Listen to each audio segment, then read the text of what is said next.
Okay, false prophecy teacher Alan Parr. False prophecy teacher Alan Parr. It is a shame. It is a shame that I have to point out the falsehoods, errors, and lies of my brother Alan Parr. It is a shame. But I would do this for John MacArthur too. He's been preaching and teaching dispensational futurist nonsense for over 50 years. Let's go the dispensational futurist eschatological system. So all eyes on Israel. Point number 4 here. The modern nation state that calls itself Israel has a pivotal role to play in end times events because of this 7-year period of great tribulation taken from a fallacious interpretation of Daniel 9:24 through 27's 70 weeks time prophecy. So we have to understand that. We have to understand all of these if we're gonna systematically dismantle dispensational futurism. Then we have to understand their system in a systematic way as well, in order to systematically dismantle it. So each one of these 5 points is fallacious. But let's listen to false prophecy teacher Alan Parr teaching the false view of dispensational futurism. And, all eyes on the modern nation state of Israel because they have a mythical 7-year period of great tribulation to go through.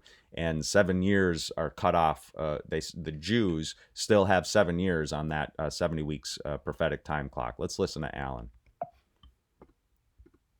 Stage of God's prophetic plan for Israel and how Israel is going to play a pivotal, critical role, and how Israel is the focal point of all Bible prophecy is what it is not. So first and foremost, let me just go to Revelation chapter 13. We got Daniel chapter 7. We see the rise of the little horn right here. That's the Antichrist that arose not long after the fall of the Roman Empire in the 5th century AD. And when this little horn did arise, it would continue for all the way down to verse 25, a time times half a time, that is 1260 literal years before receiving a deadly wound in about 1798. But here we go, Revelation chapter 13 now. We got 2 beasts in Revelation 13. You have the sea beast, the beast rising up out of the sea. This is the Antichrist, the same entity as the little horn in Daniel 7 that we just looked at. I won't scroll up again. This is the same entity. Blasphemous names on its heads. They worship the dragon gave his power and his throne and great authority to the sea beast. So the sea beast, the Antichrist, that is papal Rome, who sits, the Antichrist, man of sin, son of perdition, 2 Thessalonians chapter 2, sits in the temple of God, that is the church of God, not some mythical rebuilt temple in Jerusalem, and not the temple that was standing when Paul wrote that, contra preterism. So contra futurism, future rebuilt temple in Jerusalem, nonsense. Contra preterism, 2 Thessalonians chapter 2, where Paul mentions temple, Paul is not talking about the temple that was standing in his day. So I'm against both preterism and futurism because I am an historicist, like Jonathan Edwards was an historicist. The Antichrist. The Antichrist.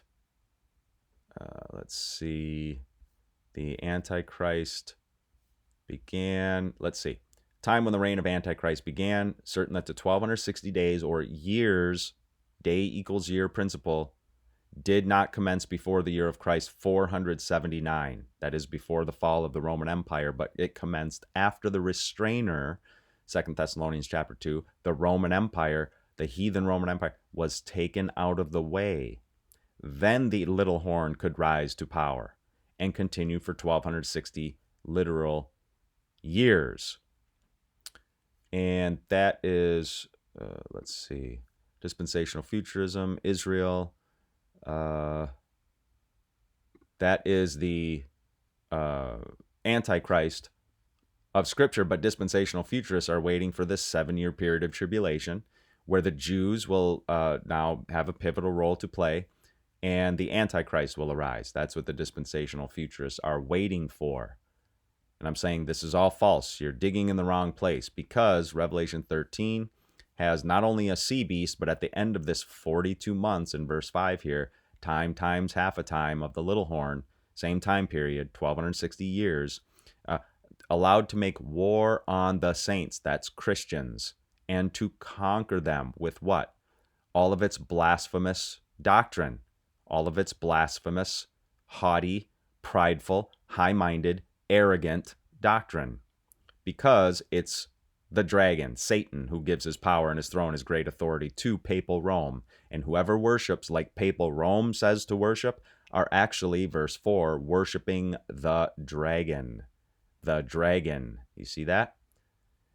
They're worshiping the dragon, those who worship as the Antichrist, papal Rome tells them to. But at the end of this 42 months, this 1260 years, the Bishop of Rome was taken into captivity by the power of the sword, that is, by military power of the French Republic under Napoleon.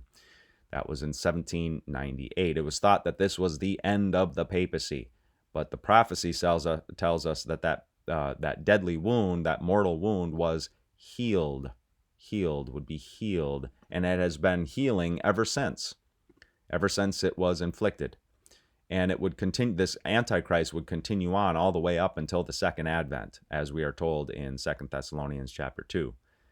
Because it's the Lord himself who shall destroy the Antichrist with the brightness of his coming, his second advent. That's why I'm a second advent Christian. But here's another beast that rises up out of the earth. This is the United States. The United States rose around the time that the Bishop of Rome was taken into captivity in 1798. That's around the time when the United States would begin to rise as a new empire, a new power in the world. But it did not start out as an empire. It started out like the little horn, small, and gradually grew to power. And it had lamb-like principles when it first started. I would submit to you that one of the lamb-like principles of the United States is the fact that we have a Bill of Rights. And in that Bill of Rights, the very first one is freedom of religion, freedom of speech, freedom of expression. Okay? The First Amendment to the Bill of Rights of the United States promotes dialogue and discussion and debate and argument. Okay? It doesn't try to stifle it. It does not try to stifle it like the Antichrist tries to stifle free speech and expression. They would burn you if you were a heretic. Today, we just continue to argue against you and expose you for being the heretic that you are. We don't advocate for doing any violence to any heretics. Okay? As Bible-believing Christians, we don't do that. Because the Bible promotes debate. The weapons of our warfare are not carnal, 2 Corinthians chapter 10. The weapons of our warfare are not carnal, but have divine power. We destroy arguments, logosmos, arguments, words. We destroy words with words, not with power of the sword. But this is the United States. Lamb-like it started, but it spoke like a dragon. It spoke like Satan. Satan. Right here, the dragon gave his power and his throne, his great authority to the sea beast. Okay, and it causes the earth and its inhabitants to worship the first beast. Notice the earth beast is not getting people to worship it. It's getting people to worship the first beast whose mortal wound was healed. By deception, it deceives those who dwell on the earth, telling them to make an image for the beast that was wounded by the sword and yet lived. And it was allowed to give breath to the image of the beast, so that the image of the beast might even speak and cause those who would not worship the image of the beast to be slain. And it causes all, both small and great, rich and poor, free and slave, to be marked on the right hand or the forehead. It's the earth beast that enforces the mark of worship through deception, the sea beast. Okay? So the mark is the mark of the sea beast, papal Rome, the mark of papal Rome's authority, especially in worship, as it regards to worship. But it is the earth beast, the United States, that will actually enforce the mark of the beast. Okay? And this is the United States. And this is why when I see people like Alan Parr and Dispensational Futurists and preterist postmillennialists like Dr. James White, I rack my brain, because you guys are both going in the wrong direction. You are not listening to the Reformation. You are not listening to church history and historical theology. That's my problem. Okay? Huge problem. Especially because the reason I study church history One of the reasons is because of James White. That's one of the reasons I study church history. And also, the second reason, the more important reason, is because Scripture lays out church history for us, just like Jonathan Edwards knew church history was laid out in prophetic Scripture for us. 1260 years. Jonathan Edwards knew it. Okay? But James White was very influential in pointing out the importance of church history to me and many others. So, called the persecution of Israel during the 7 years of tribulation. So we've looked before. During the 7 years of tribulation, where does that come from? Daniel 9:24 through 27. Right? Dispensational future, the 7 years of tribulation, all eyes on Israel during that 7-year period of great tribulation, and coming from Daniel 9:24 through 27. Let's go to the 7-year tribulation fallacies. This one gets a little bit in depth because it's a little bit complicated. Got to do some math. 7-year period of great tribulation fallacy. A look at the Messianic Prophecy of Daniel 9:24 through 27. Now look at what I said. It's the Messianic prophecy of all the Old Testament par excellence. There are many Messianic prophecies throughout Scripture. This one is the one par excellence right here in the book of Daniel, Daniel 9:24 through 27.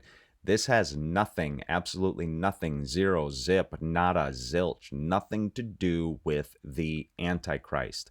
Nothing at all. Like, if you want to know where the Antichrist is, here's what I totally agree with Jonathan Edwards. You want to know where the Antichrist is? Right here. See how all this, referring to papal Rome, right? The Pope placing kings and princes under an interdict so that they, in their apprehension, making war against the saints, making war, the little horn would make war against the saints by false doctrine, by haughty words, speaking words against the Most High, false doctrine, okay? And this is what Jonathan Edwards pointed out. See how all this agrees with the prophecies about Antichrist in 2 Thessalonians chapter 2, Daniel chapter 7, Revelation 13, 1 through 10, and Revelation 17, the scarlet harlot. Okay? That's where you look for Antichrist. Nowhere in here is Daniel 9:24 through 27 mentioned. And Jonathan Edwards was right not to mention Daniel 9:24 through 27 because Daniel 9:24 through 27 is a messianic prophecy, not, I repeat, not a prophecy concerning Antichrist. We will show that the dispensational futurist teaching that only the first 69 weeks of this 70-week prophecy were fulfilled in the first century, and that the 70th week is still seeking future fulfillment, is totally fallacious. Totally fallacious and without biblical warrant, as their teaching is dependent upon the insertion of a time gap between the 69th and the 70th weeks, the end of the 69th and the beginning of the 70th week. Thus making the 70 weeks prophecy much longer than the biblically allotted 490 days, years. You're using the day equals year principle here, which is absolutely what we're supposed to do. And number two, that the dispensational futurist interpretation of Daniel 9:24 through 27 is flawed because they begin with the wrong date and decree of Artaxerxes for the commencement of the 70 weeks prophecy. Okay, so this is what I show in this particular paper. 70 weeks are decreed about your people, Daniel, the Jews, and your holy city. 70 weeks for the Jews. So if there is 7 years still left on this prophecy, well, then the Jews still have 7 years left. And you can see where Alan Parr is coming from. Let's see. Warren is a, yeah.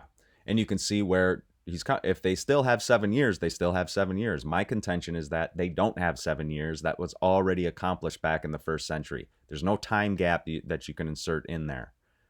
Therefore, the prophetic time clock has stopped for specifically the Jews. Let's go back to it. From the going out of the word to restore and build Jerusalem. Notice it's the city, not just the temple. It's the city, not just the temple. An anointed one. But in troubled time, the anointed one shall be cut off. People of the prince who is to come.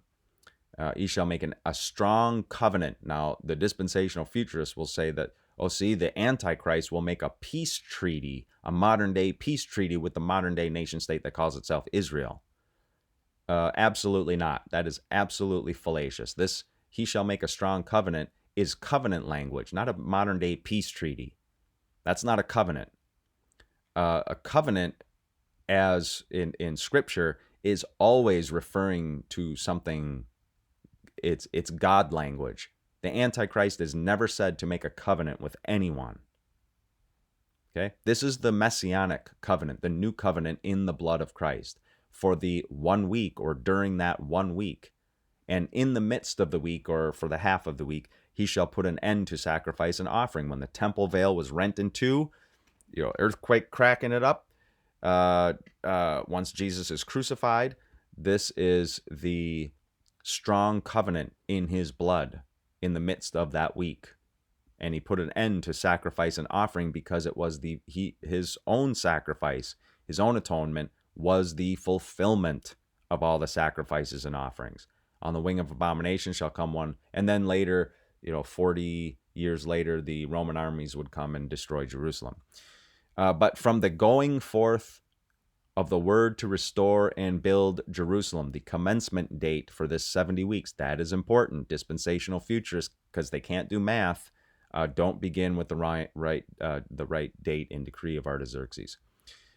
So they assert that the first 69 weeks, but that there's a time gap between the 69th and 70th week. Only at the time of the rapture will the 70th week of Daniel's prophecy begin. So day equals year principle, biblical precedent. You can look Ezekiel 4:6, although he was contemporaneous with Daniel. But go back to Numbers 14:34 for the day equals year principle. 70 weeks should be interpreted as referring to 490 literal years. The major flaw is their theory of a time gap. Okay, no time-specific prophecies in Scripture allow for the insertion of a time gap in the midst of the prophecies, or in the prophecy. Let's see. So let's look at the dispensational.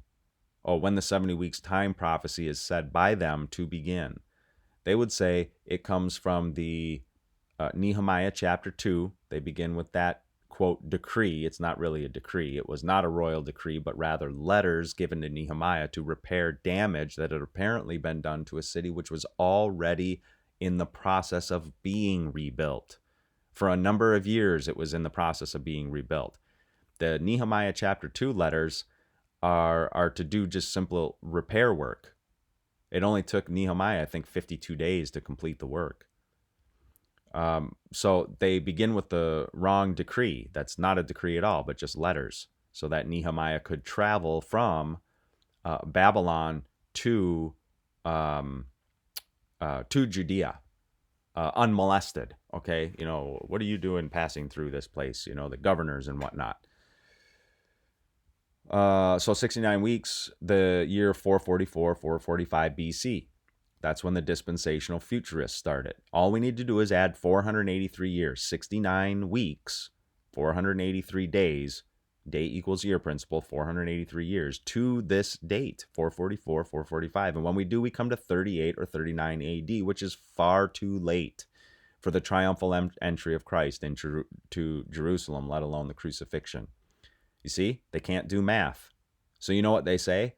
The dispensational futurists have an answer to this. What is their answer?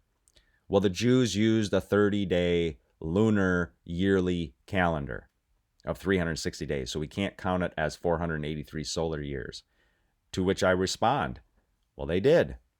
Right? Futurists will attempt to argue that the Jews used a 360-day calendar year, which would give us only about 476 literal solar years for the 69-week prophecy, and therefore to assert that it's 483 years should be interpreted as 483 solar years is fallacious according to them.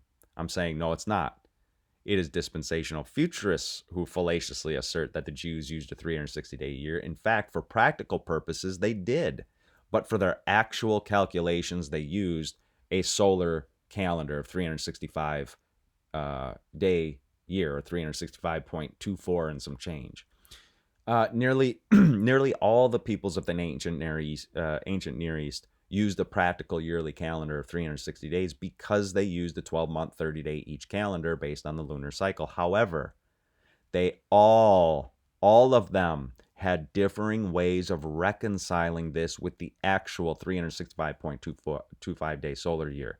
The Jews, for example, would add an entire month of 30 days to their 12-month calendar every 6th year to make up for this discrepancy. So a leap year for the Jews would be every 6th year, and they'd add an entire month to their calendar to make up for the solar yearly, the lunar monthly versus solar yearly calendar. Okay? So it's dispensational futurists who still can't do math. And they know their math doesn't add up. That's why they make the excuse that the Jews used only strictly a 360-day calendar year. They didn't. For practical purposes, yes, and they would add a month every 6th year to make up for that discrepancy. So when did the 70 weeks actually begin? There are, in fact, 4 possible commencement dates for the beginning of the 70 weeks, 490-year prophecy of Daniel 9, 24 through 27. The decree of Cyrus, 538 A.D., and I get the biblical references here, Ezra 1, 1 through 4, and Ezra 6, 3 through 5, and 2 Chronicles 36, 22 through 23. The second one is the decree of Darius I in about 520 BC. The third one is the first decree of Artaxerxes. This is going to be the one we start. This is going to be the proper starting point, the first decree of Artaxerxes, not number 4, the dispensational futurists assert, the second decree of Artaxerxes. Their math doesn't add up. But dispensational futurists typically settle on this date as the beginning of the 69 weeks of Daniel's prophecy. Let's examine each of these in order. 1, the royal decree of Cyrus only dealt with the building of the temple or the house of God, not the building of the city. Let me just go to Daniel 9. Why don't we? Daniel 9. Just so we have it up on the screen here. 70 weeks. 70 weeks. From the going out of the word to restore and build Jerusalem. See that? Not the temple. The city itself. The city proper. Jerusalem. All right, so that's what we're talking about here. The royal decree of Darius was only a reiteration of the decree that Cyrus had already given. Thus, it only had to do with the building of the temple as well. Number 3, the first royal decree of Artaxerxes. This is the one we're going to start on. But number 4, this is the one where this is the decree, and it's just letters given to Nehemiah. This is the one the dispensational futurists settle on. And these were just letters given to Nehemiah to present to the governors of the province beyond the river, Judea, namely the province beyond the river is Judea, that they may let me, Nehemiah, pass through until I come to Judah. Okay? Number 3, this is the first royal decree of Artaxerxes. However, it was a royal decree which allowed Ezra to, quote, check this out, appoint magistrates and judges who may judge all the people in the province beyond the river in Judah, as all such as know the laws of your God, and those who do not know them you shall teach. Whoever will not obey the law of your God and the law of the king, let judgment be strictly executed on him, whether for death or for banishment, for a confiscation of his goods, or for imprisonment. This is a royal decree. Not letters. Let's see, but doesn't...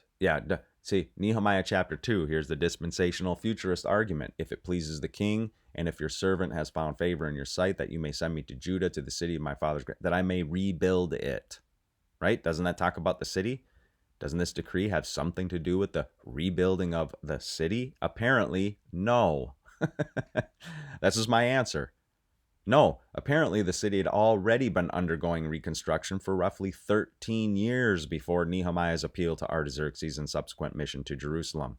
It appears that Ezra, in this first decree, 457 BC, not Nehemiah chapter 2, the 444, 445 BC, but years before this, in 457, it appears that Ezra inferred that from the first decree made by Artaxerxes, 457 BC, a royal decree rather than simply letters given to Nehemiah to give to the governors of Judah to allow him to repair, it allowed him not only to appoint magistrates and judges, but that these magistrates and judges would need to have a place from which to fulfill their administrative duties.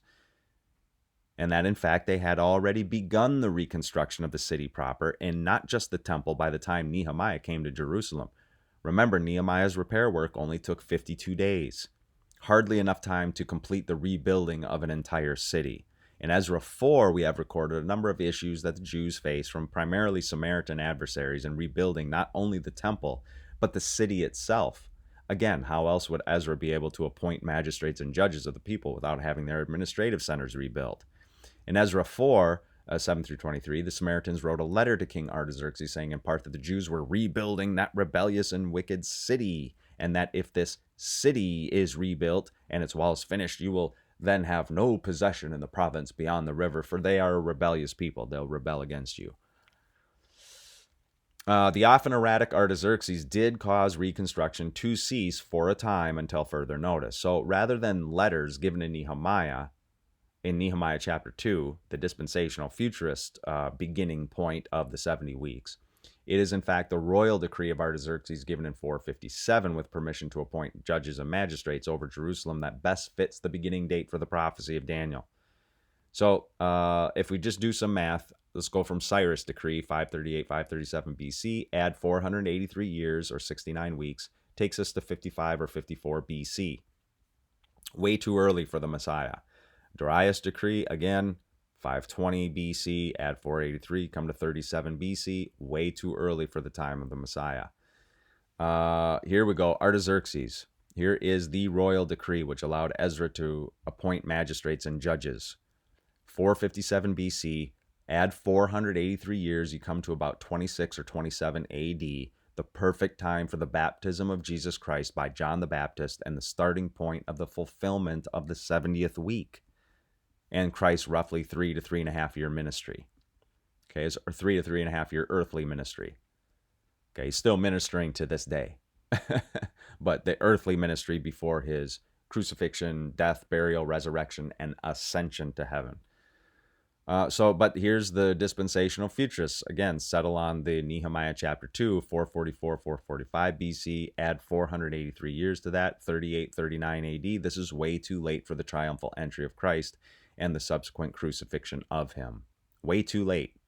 And again, they try to make this 483 into 476 years by claiming that the Jews never reconciled their lunar monthly calendar with the solar yearly calendar, which they in fact did. So once again, dispensational futurists attempt to reconcile this failure. Yep, that the Jews used a 360-day year, and this is without substantiation since the Jews always reconciled their 360-day practical year with what they knew to be the 365.25-day solar year by adding an additional month. This means the 70th week of Daniel included the baptism of Jesus, the beginning of his earthly ministry, his crucifixion, about 3 to 3.5 years into his ministry, his resurrection, ascension into heaven, Acts chapter 1, verses 9 through 11, Revelation chapter 12, verse 5, the male child of the woman was caught up to God and to his throne, right? Raptured up to God and to his throne. That's the Messiah in Revelation chapter 12, verse 5, raptured up to God. That's the ascension. And the subsequent 3.5 years of the apostles' ministry primarily to the Jews. The end of the 70th week ended at the stoning of Stephen in Acts chapter 7. Stephen was the last prophet to the Jews. Acts chapter 7 is a covenantal lawsuit against unbelieving Jews. Okay? So that's Daniel 9, 24 through 27. As far as being a messianic prophecy, it has nothing to do with the Antichrist at all. Yet you got people like Alan Parr talking about Jews having 7-year period of great tribulation and the Antichrist only rises during that time and all this nonsense. Sheer nonsense. And then you got over here, you know, the preterists / post-millennialists who are just confused about all of it. You know, it's like if you guys would just read church history, and especially of the Reformation, you guys would know exactly what the Reformation taught. It's not that difficult. So that's all I have to say, I guess, about that particular issue, 7-year period of tribulation, how the war in Israel is part of God's end-time prophetic plan for Israel. Again, you're digging in the wrong place, Indy. You're looking in the wrong direction, all you dispensational futurists.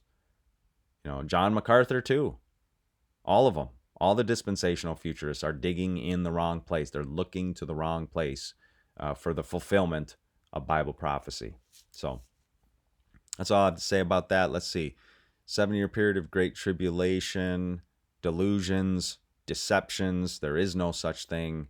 The United States has a pivotal role to play in Bible prophecy as the enforcer of the mark of the beast eventually, whenever that may be.